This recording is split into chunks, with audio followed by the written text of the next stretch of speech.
Hello दोस्तों, स्वागत है आपका फिर एक ऑनलाइन स्टडी चैनल पर। आज हम देखेंगे कि इम्पोर्टेंस इंग्लिश जो कि है इसका राइट अप कैसे लिखते हैं। तो इस टॉपिक से इस तरीके से क्वेश्चन आता है कि using the following input produce मतलब कि तैयार है जो कि लिखना है हमको। और राइट अप लिखना है ऑन मतलब कि द इम्पोर्टेंस इंग्लिश पर लिखना है, ठीक है।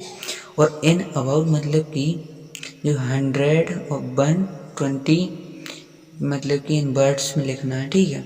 और जो कि हमारे इनपुट दिए गए हैं, पहला है इंटरनेशनल लैंग्वेज, सेकंड है जो कि invention of internet language, third है लैंग्वेज ऑफ ट्रेड, जो कि हमारा चौथा है commerce high technical and scientific studies, ठीक है। जो कि हमारा पांचवा है कम्युनिकेशन अराउंड द ग्लोब, और जो कि हमारा छठवा है मीन्स फॉर अर्निंग लाइवलीहुड, ठीक है, मीन्स फॉर अर्निंग लाइवलीहुड। और जो कि हम इसका आंसर अब देख लेते हैं कि किस प्रकार से इसको बनाया जाएगा। तो इसका बनाने का तरीका कुछ सिंपल है, लेकिन थोड़ा इसको समझने के आधार पर किया जाएगा यह क्वेश्चन। तो आइए हम समझ के ही करते हैं। तो जो कि हमारा इसमें जैसे कि हम पहले हिंदी में वाक्यों को देखेंगे और बाद में इनके बारे में हम इनका ट्रांसलेशन करेंगे, ठीक। तो जैसे कि हमारा जो कि पहला वाक्य है, और पहले हम इसके आंसर मतलब कि यहाँ पर निकाल देंगे, यहाँ से ऐसे। अब यहाँ जैसे कि हम जो कि हम पहले हिंदी देख लेंगे, ठीक है। जैसे कि हमारा यह पहला वाक्य है जो कि यहाँ तक है, अंग्रेजी एक अंतर्राष्ट्रीय भाषा है। तो यह बिना क्रिया वाला वाक्य है, तो इसीलिए यहाँ पर हम अंग्रेजी जो कि हमारा सब्जेक्ट मतलब कि यहाँ पर सब्जेक्ट की तरह यह कार्य करेगा, और यहाँ पर आर्टिकल लगेगा एन में से। अब जो लगेगा हम इसकी बाद में चर्चा करेंगे, ठीक है। तो यहाँ पर यह पूरा हो जाएगा, ठीक है, पूरा हो जाएगा। तो यह हो जाएगा हमारा सब्जेक्ट की तरह, और यहाँ पर लगेगा एज, ठीक है, एज। और यहाँ पे जो इंटरनेशनल है वो ई से शुरू होता है, क्या, ई से, इंटरनेशनल। तो ई के हिसाब से यहाँ पर क्या होगा, एन होगा, ठीक है, एन। और यहाँ पर सेकेंड, ठीक है।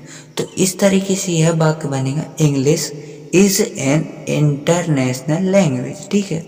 और जो कि अब सेकंड है हमारा, जो कि यहाँ पर पहले से देखो यहाँ पर लिखा है English is an international language.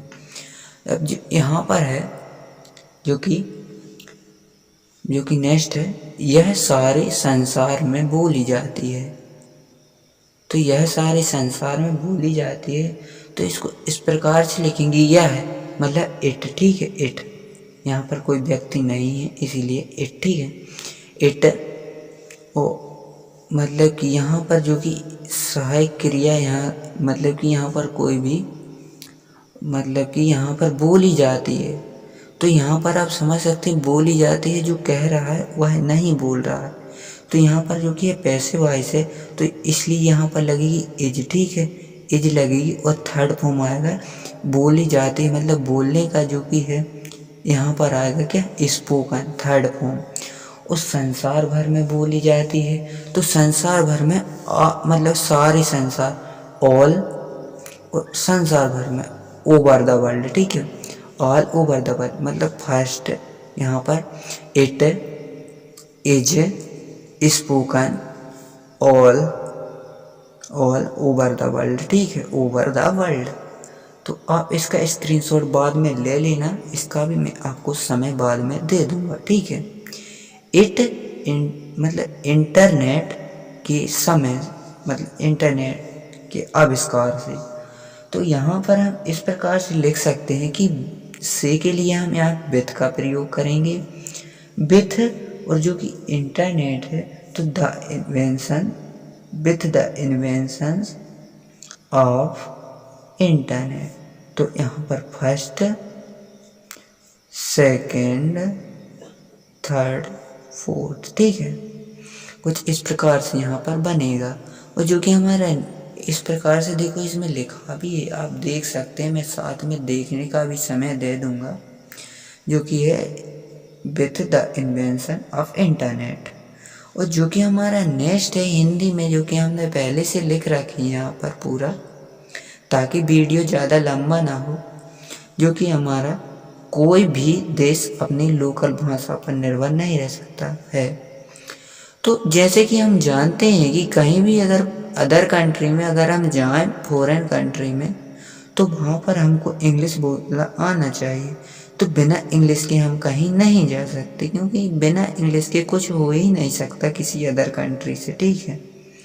और जो कि हमारा नेक्स्ट सेंटेंस है, खैर उस बात को छोड़िए, हम अपने टॉपिक पे आ जाते हैं। कोई भी देश अपनी लोकल भाषा पर निर्भर नहीं रह सकता। तो मतलब कि कोई भी देश, कोई भी मतलब कि कोई भी के लिए हम लिखेंगे यहाँ पर क्या, नो लिखेंगे, ठीक है, नो। और देश मतलब कंट्री, और कंट्री अपनी लोकल लैंग्वेज मतलब इट्स भाषा है, जो कि इट होगी, इट कैटेगरी में आएगी। तो अपने के लिए यहाँ पर इट्स का प्रयोग करेंगे, ITS। और ओन, ठीक है, ओन। निर्भर को क्या कहते हैं, डिपेंड। और यहाँ पर अपॉन, ठीक है, यहाँ पर अपॉन होगा। और रह सकता है, तो आप जानते हैं कि डिपेंड निर्भर नहीं रह, तो यह साथ में होगा पूरा। तो कुछ इस प्रकार से आंसर बनेगा कि नो मतलब यहाँ पर फर्स्ट नो कैन मतलब नो कंट्री कैन रह सकता के लिए यहाँ पर हम कट कर देते हैं, क्योंकि सेकंड आएगा यहाँ पे, कैन सकता है के लिए पूरा हो जाएगा यहाँ पे, ठीक है। और नो कंट्री कैन डिपेंड, जो कि हमारा हो जाएगा can depend upon its local language, ठीक है, कुछ इस तरीके से होगा। और यहाँ पर आप देख भी सकते हैं, यहाँ पर लिखा गया है no country can depend upon its local language. और जो कि अब आगे वाला वाक्य है, जो कि हमारा, हम दूसरे देशों के साथ संचार कर सकते हैं जब हम केवल तभी जब हम इस अंग्रेजी को जानते हैं, मतलब कि जब हम इंग्लिश को जानते होंगे तभी हम अदर कंट्री मतलब दूसरे देशों के साथ संचार कर सकते हैं, ठीक है। अब जो कि इसमें वाक्य है जो कि हम के लिए क्या है, बी, और दूसरे देशों मतलब कि दूसरे देशों अदर कंट्री, और विथ संचार कर सकते हैं, मतलब कि संचार करना क्या कहते हैं, कम्युनिकेशन। तो कम्युनिकेशन जो कि है वह नाउन फॉर्म हो गया। तो यहाँ पर है जो कि यह होगा क्या, कम्युनिकेट क्रिया होगी। और जो कि यहाँ पर सकते हैं, तो ये हमारी योग्यता होगी जब जानते हैं तो, क्योंकि वीडियो में मैंने पहले ही बता दिया कैन कुड मी माइट के प्रयोग, ठीक है, जो कि हमारा पिछले वीडियो डाले गए हैं। और इस मतलब कि जो पिछली वीडियो है मी माइट वाले जो प्रयोग हैं कैन कुड मी माइट वाले, तो उन वीडियो का लिंक आपको डिस्क्रिप्शन में मिल जाएगा, जो कि इसके लिए हम कैन का प्रयोग करेंगे, ठीक है। तो यहाँ पर है जो कि बी कैन कम्युनिकेट, ठीक है, कम्युनिकेट विथ अदर कंट्रीज, ठीक है, अदर कंट्रीज एस वाला फॉर्म, क्योंकि यहाँ पर जो कि है देश मतलब बहुत सारे बहुवचन प्लूरल है, ठीक है। जो कि केवल मतलब कि आप सभी जानते हैं कि केवल के लिए हम ओनली तो कहते हैं, ओनली, ठीक है, ओनली। तभी जब मतलब कि तभी जब मतलब कि यहाँ पर वैन का प्रयोग होगा, वैन, बी, नो इंग्लिश, ठीक है। तो इस प्रकार से बनेगा फर्स्ट सेकेंड मतलब only when we know English, ठीक है। अब जो कि अब नेक्स्ट है हमारा, अब बाद में इनको देख लेना एक साथ, ठीक है। जो कि है लगभग सभी विषयों के ज्ञान का एक विशाल भंडार है। विशाल भंडार है, आपको दिख नहीं रहा होगा, इसीलिए हम इसको थोड़ा ऊपर कर लें यहाँ पर, ठीक है। अब जो कि लगभग क्या कहते हैं, ऑलमोस्ट, ठीक है, ऑलमोस्ट। और सभी ऑल सब्जेक्ट्स ऑफ ऑफ ज्ञान का क्या कहते हैं हम?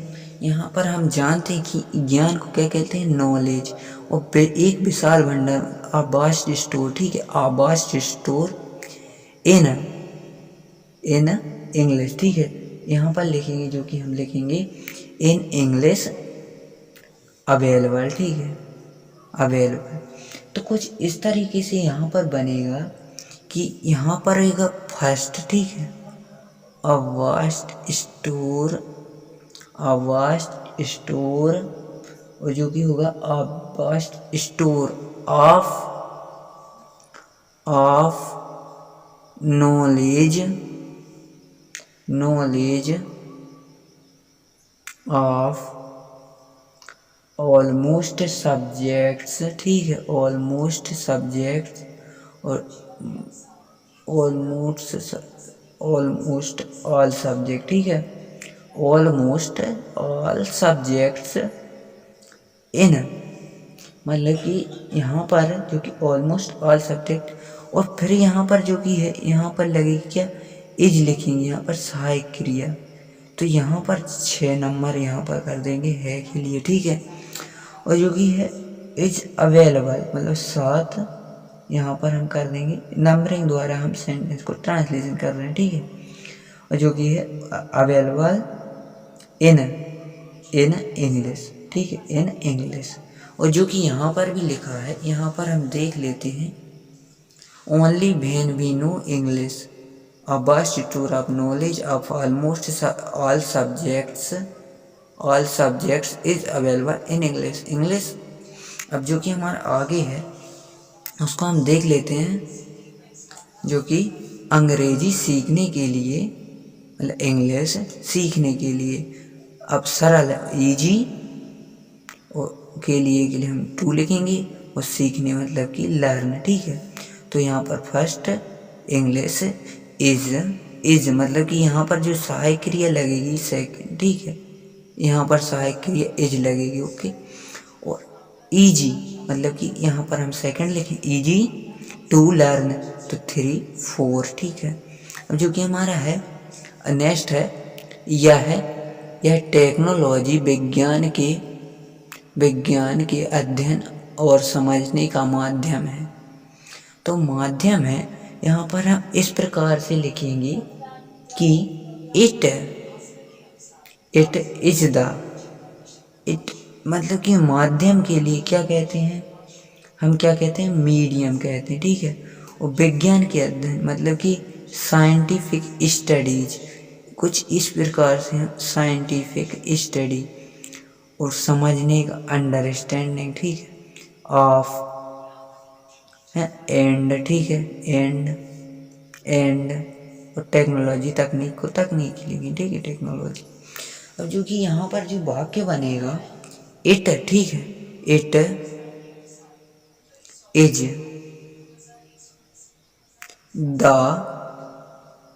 द मीडियम, ठीक है, the medium of understanding and scientific study. यहाँ पर है पूरा आएगा कंटिन्यूअसली यहाँ से यहाँ, ठीक है, और फिर एंड टेक्नोलॉजी, इसी प्रकार से बनेगा, मतलब कि। तो यहाँ पर हम देख सकते हैं कि किस प्रकार से यहाँ पर लिखा गया है कि it is the medium of understanding and study of science, मतलब कि के लिए यहाँ पर ऑफ का प्रयोग किया गया है, ठीक है, and technology in trade, commerce, high technical, scientific studies, जो कि आगे है। तो इसको हम पहले ट्रांसलेशन कर लेते हैं, ट्रांसलेशन करना ज़रूरी है। व्यापार, कॉमर्स, हाई टेक्निकल, यहाँ पर जो इन है, इन पहले आएगा प्रोपोजिशन, ठीक है, फर्स्ट, और कुछ नहीं करना है कि कंटिन्यूअसली जो कि यहाँ पर इस प्रकार से कुछ लिख देना है, इस प्रकार से, ठीक है। तो in trade, commerce, high technical and scientific study, तो यह पूरा सेकंड हो जाएगा, कंटिन्यूअसली चलेगा, ठीक है, यह। अब जो कि है इसका ग्लोब के चारों ओर और संचार के रूप में व्यापक उपयोग किया जाता है। तो इट ग्लोब के चारों ओर अराउंड द ग्लोब, इस प्रकार अराउंड द ग्लोब और संचार कम्युनिकेशन के रूप में एज व्यापक वाइडली यूज्ड, ठीक है, किया जाता है। तो इस प्रकार से बनेगा it is widely used as communication, और जो कि पांचवा अराउंड द ग्लोब, ठीक है, इस प्रकार से लिखेंगे हम। और जो कि अब हमारा नेक्स्ट है, अंग्रेजी ज्ञान से एक व्यक्ति अपनी जीविका कमा सकता है। तो कुछ इस प्रकार से हो गए यहाँ पर, अंग्रेजी से मतलब कि यहाँ पर होगा अंग्रेजी ज्ञान से विथ द इंग्लिश नॉलेज, ठीक है, विथ द इंग्लिश नॉलेज एक खट्टा यहाँ पर साथ में होगा। एक व्यक्ति मतलब अ पर्सन, ठीक है, अ पर्सन कमा सकता, कैन, ठीक है, कैन अर्न, ठीक है, अर्न अपनी मतलब हेज, और जो कि अपनी जीविका हेज लाइवलीहुड, ठीक है, लाइवलीहुड। तो यहाँ पर होगा